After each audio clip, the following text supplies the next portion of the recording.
Buenas noches, ingeniero. Buenas noches, compañeros. El día de hoy el grupo 2 va a hablar acerca de algunos problemas de la teoría administrativa, hecho por Ever Simon. El docente es Freddy Ore. Los integrantes del grupo son quienes habla Anthony Tafur, Stephanie Saba y Soledad Centeno. Hablemos de algunos principios administrativos aceptados. Simon critica los principios, entre comillas, por ser contradictorios entre sí. ¿Cuáles son los ejemplos que se han impuesto a lo largo de los años? Por ejemplo, la especialización, en lo cual una persona, un operario, un trabajador debe enfocarse solamente en una parte del trabajo, especializarse en eso y mantenerse en ese tipo de ejercicio u operación durante el resto de su vida. De ahí la jerarquía de autoridad, que puede haber más de un líder, que sí o sí tienes que seguir al jefe, o el alcance de control, qué tanto un líder puede abarcar la cantidad de personas en las cuales puede dirigir. O si no, finalmente la agrupación por finalidad, enseñanza, eh, amistad, proceso, ya sea o cliente, las personas o operarios en las cuales se afilian o se unen a otro grupo, ya sea por compartir objetivos, por procesos, o ya sea que tengan alianzas con los clientes o una amistad predispuesta, o mejor dicho, una amistad previa. Hablemos del principio de especialización. Se tiene la idea tradicional de que mientras más te especialices, más eficiencia vas a tener, pero con el paso del tiempo, hay algunas personas en las cuales, por más que te especialices, puedas llega a sofocar o aburrir el tener una sola operación, un solo trabajo y al final termina dejándolo todo. Entonces, ¿qué se menciona? Que la especialización está siempre presente en los grupos, pero lo cual no es exclusiva de la eficacia. ¿Cuál es el problema que realmente se tiene? Es cómo especializar a la persona, cómo enfocar, cómo la persona puede aprender mucho más rápido. ¿Para qué? Para lograr una eficiencia. Puede que sea muy rápido, pero no necesariamente vas a lograr una eficiencia completa. Luego, la eficiencia mejora si se especializa de forma en la cual se va a aumentar la eficiencia. Claro, es el resultado de encontrar la solución al ítem anterior, ¿no? ¿Cómo especializar para lograr eficiencia? Si uno abarca, por ejemplo, la operación de confeccionar un polo, es muy probable que alguna de las partes en las cuales vaya a realizar este proceso sea mucho más rápido, como el, el remallado o el hacer la zona de los hombros o las mangas. Entonces, la cuestión es descubrir qué parte el operario puede realizar mucho más rápido y enfocarse en ello para que sea mucho más rápido y ahí lograr la eficiencia. Y finalmente, ¿qué menciona el último ítem? Que se necesita un criterio adicional, una opinión de un tercero para saber qué tipo de especialización le conviene al operario. Por más que le guste al operario, no sé, remallar cuellos, es mucho más rápido haciendo las mangas. Entonces, por el bien de la buena eficiencia, para lograr una eficiencia correcta, el operario debe enfocarse en realizar las mangas, para que se termine mucho más rápido el polo y se tenga una eficiencia correcta y se aumente la productividad también. Principio de unidad de mando. Cada persona debe recibir órdenes de un solo superior. Se ha visto en algunos grupos, ya sea de colegios o quizás de academias, en los cuales pueden haber más de un líder. Sin embargo, con el paso del tiempo uno se da cuenta de que solamente debe tener uno, ya sea en la universidad o en el trabajo. Más que todo se ve en el trabajo, que la empresa o un grupo de trabajo debe tener solamente un líder. ¿Para qué? Para evitar algún tipo de contradicción, confusión. Si, por ejemplo, hay dos líderes, es probable que a un grupo de personas le caiga bien el líder A y no el líder B. Entonces van a seguir las opiniones, las ideas del líder A. El líder B, por más que intente dar ideas, innovaciones, opiniones, no le cae a la gente y no le van a hacer caso. Y va a ser un problema. Va a haber confusiones, ¿no? Algunos quizás no sepan a qué líder seguir. Quizás el líder sea realmente B, pero A tiene mucha más atracción hacia el público. Ahí es donde se genera la confusión. Por ejemplo, ¿no? Un bombero necesita órdenes técnicas, ya sea un extintor, una manguera, y también directrices generales, directrices objetivas para poder llegar a la misión de apagar el incendio. No es que haya una solución mucho más allá de solamente apagar el incendio.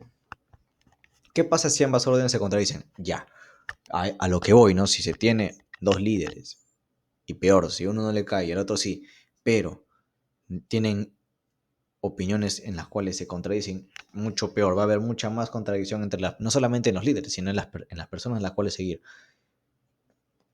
El principio no va a resolver cómo actuar en situaciones complejas. Bueno, continuamos con el punto 1.3, alcance de control. ¿Esto qué significa, no? Este principio dice que un jefe solo puede supervisar bien a un número pequeño de trabajadores.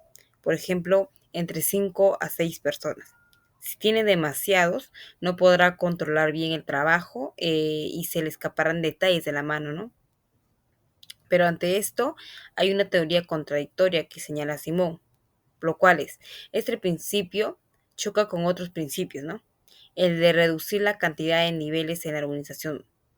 Aquí Simón dice que esto entra en conflicto o en contradicción con otros principios como el de reducir los niveles jerárquicos, menos jefes entre los trabajadores y el jefe principal, porque si cada jefe tiene pocos subordinados, se necesitarán más niveles y esto complica todo.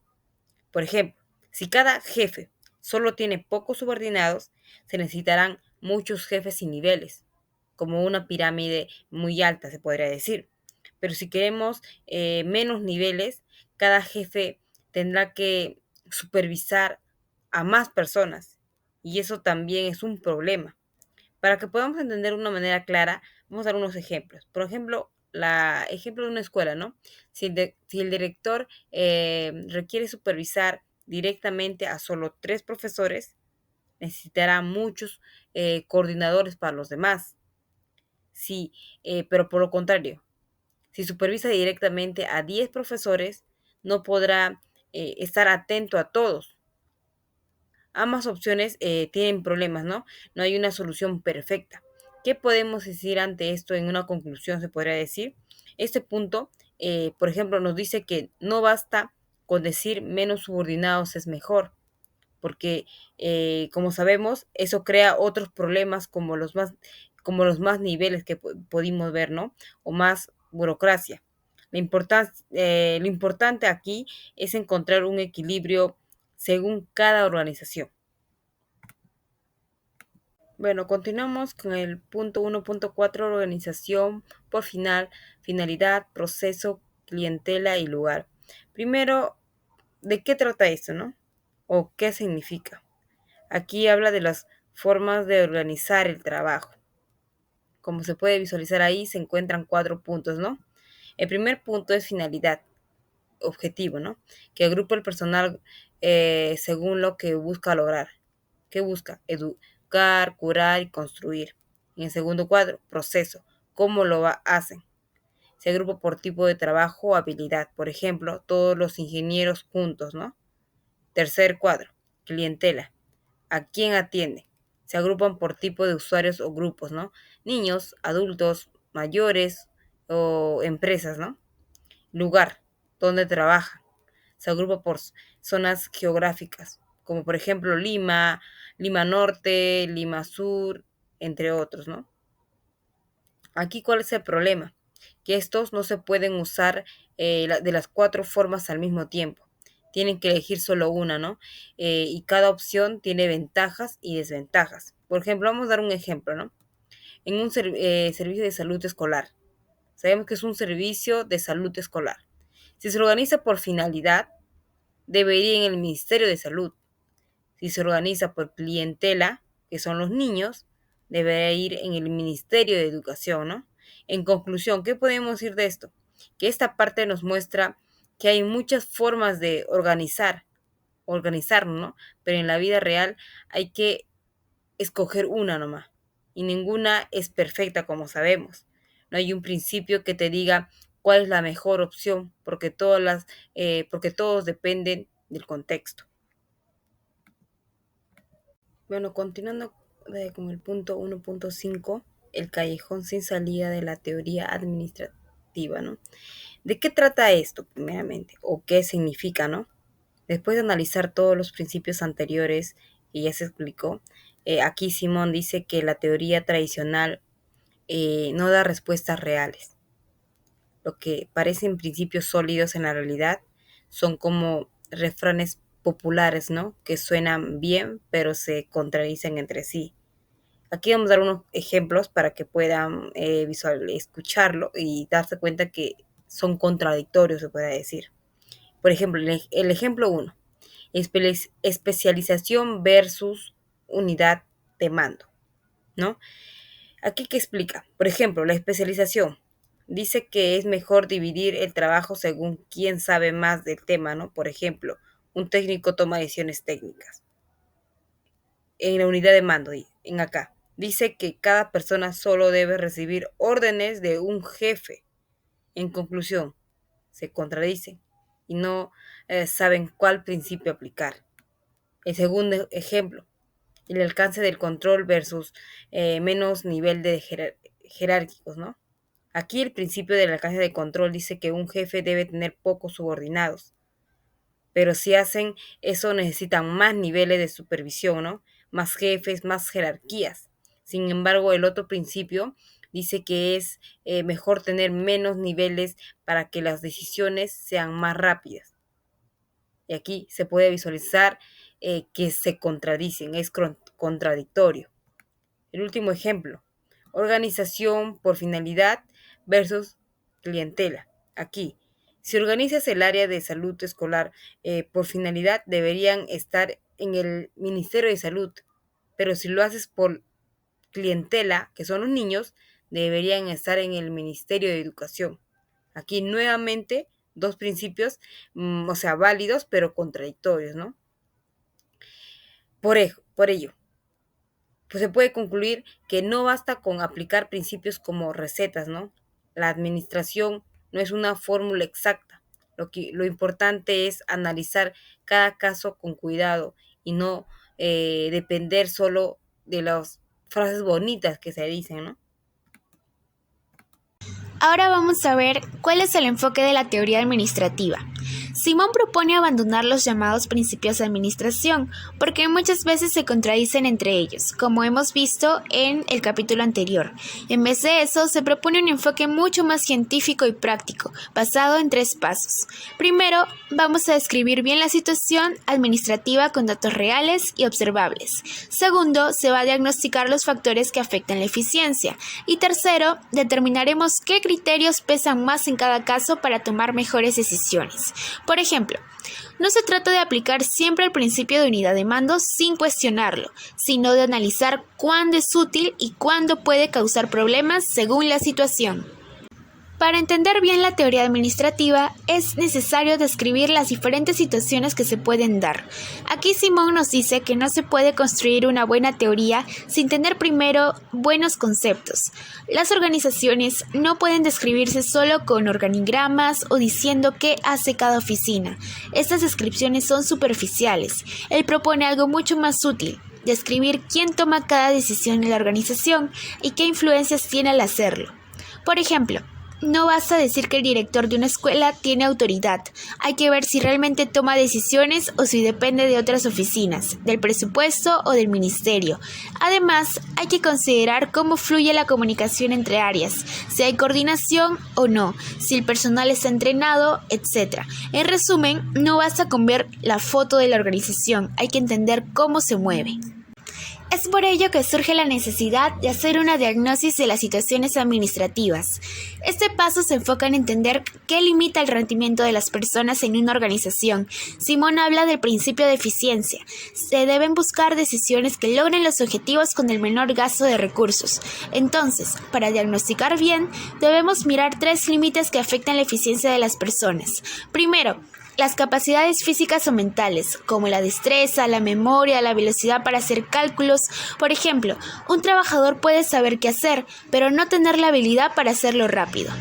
Segundo, es necesario identificar los valores y la motivación, es decir, si está comprometido el trabajador con la organización o no. Si no le importa el trabajo, no será eficiente. Tercero, el conocimiento e información es clave para tomar buenas decisiones.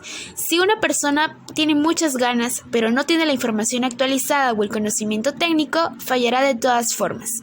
Simón llama a eso los límites de la racionalidad y dice que la administración debe adaptarse a ellos. Por ejemplo, capacitar mejor, mejorar la comunicación o incluso rediseñar tareas para que las personas trabajen de mejor manera. Ya por último, vamos a determinar la importancia relativa de los distintos criterios. El último paso es reconocer que los criterios administrativos muchas veces se contradicen entre sí y que no se puede aplicar todo al mismo tiempo. Por ejemplo, si queremos mejorar el control, podemos reducir el número de personas que dependen de un jefe, pero eso puede hacer que aumente los niveles jerárquicos y se demore la toma de decisiones. Entonces, hay que elegir qué vale más según cada caso. Simón dice que la única forma de saber qué funciona mejor es investigarlo, como se hace en la ciencia, observando, midiendo resultados y controlando las variables. Da ejemplos como los estudios de Taylor sobre la productividad o los estudios sobre la fatiga laboral, o cuántos casos puede manejar un trabajador social sin bajar su rendimiento. Estos experimentos permiten descubrir cuál combinación administrativa es más eficiente. Por eso, Simón cree que la administración necesita más pruebas y menos suposiciones. En conclusión, Herbert Simon propone dejar de usar proverbios o reglas generales como si fueran verdades absolutas. En su lugar, sugiere un enfoque más realista, basado en la observación, el análisis profundo y la evidencia. Nos invita a construir una administración más lógica que se basa en cómo las personas realmente trabajan y deciden dentro de las organizaciones, y sobre todo nos anima a investigar y experimentar para mejorar constantemente. Muchas gracias.